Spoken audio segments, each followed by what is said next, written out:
Round one. So imagine you were adopted. Wouldn't you wish to know where you came from? 95% of infant adoption have some level of openness. Research has shown that closed adoptions create problems for adopted children and their birth parents, including a sense of secrecy. Secrets sometimes suggest that there had been something wrong with or problem happened in the past. There are many reasons why all adoptions should be open adoptions. For birth parents, there will be comfort in knowing that your child is growing up safe, healthy, and loved. For adoptive families, there would be access to one or more birth family members who can answer background questions that maybe the adoptive family wouldn't know. And for the children, the removal of the feelings of secrecy and shame that can come up at different points in their life would not happen as frequently. Students B. Why bring more problems to a complicated life of child? Adoptive children have some Who are problems. you? I'm Diego Espinosa.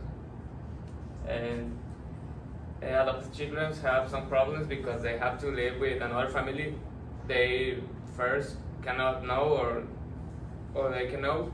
So they can have some boundary issues because of the adoptive parents and the birth parents, because the children don't know what the big picture is, so they can have some questions about and problems with either parents or something like that.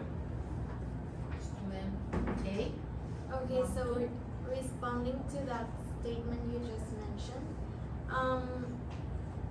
I really want to make an emphasis on the fact that removing the feelings of secrecy and shame that can come up at different points of the children's life would be very beneficial in order to not complicate the process in a more larger way. Also, the children would have a sense of belonging, which may lessen their feelings of abandonment, and also they would have a connection or something to look as like their past, to her cultural and ethnic background and ancestry. Student B.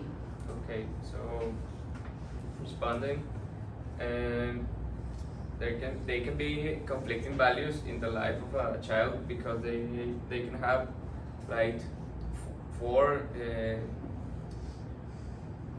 people to look at it, and they cannot mesh well, or something that can happen between parents and the child that can take whatever opinion of either parents. So I think it's very conflicted for a little kid to have so much in their heads.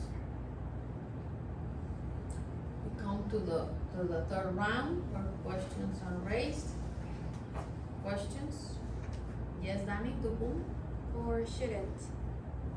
So, what would happen if a child needed, for example, an organ transplant or medical information, and the adoptive parents do not have that information readily available? Wouldn't it be more of a burden to have to make all these tests from the start and not know about family history? Or is this burden overpowered by the, as you said, the easier life that the child would have according to you? Normally in close adoptions, sometimes it's like the adoption company had all this background, all this medical history of both of the parents, so this can help to the adoptive parents to help the kid in that case. Question to the shoot side.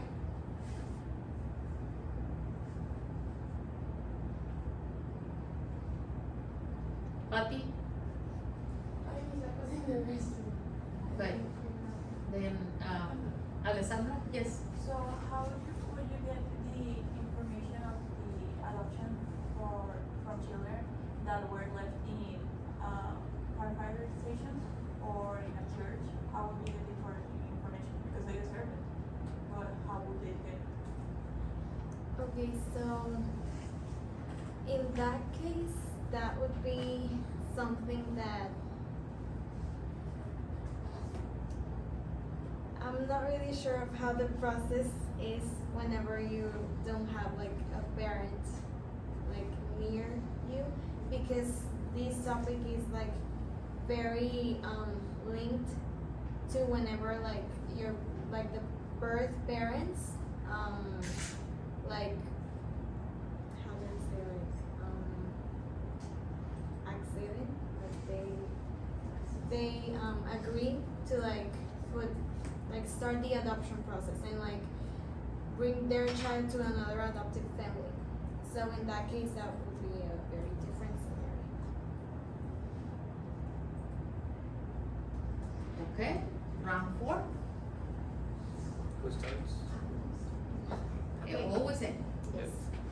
So to sum up my position, I would encourage everyone to support the open adoption processes. It has been known in the United States that this open adoption process is more, it occurs more than a closed adoption, and it has been very beneficial.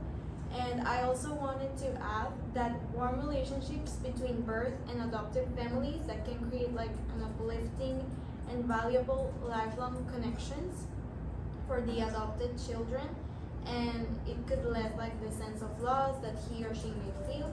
So that would be something that I feel is very beneficial for the upbringing of the children. And as Laura Glennon said, open adoption is not the loss of my child, but the gaining of a family. Me. I think closed adoption is a more viable situation because of kids have many issues in their early life with 4 parents. I think it's too much for a kid. So maybe it can be when he reaches certain age, he can know his birth parents in order to don't create chaotic situations in a early life kid. Thank you very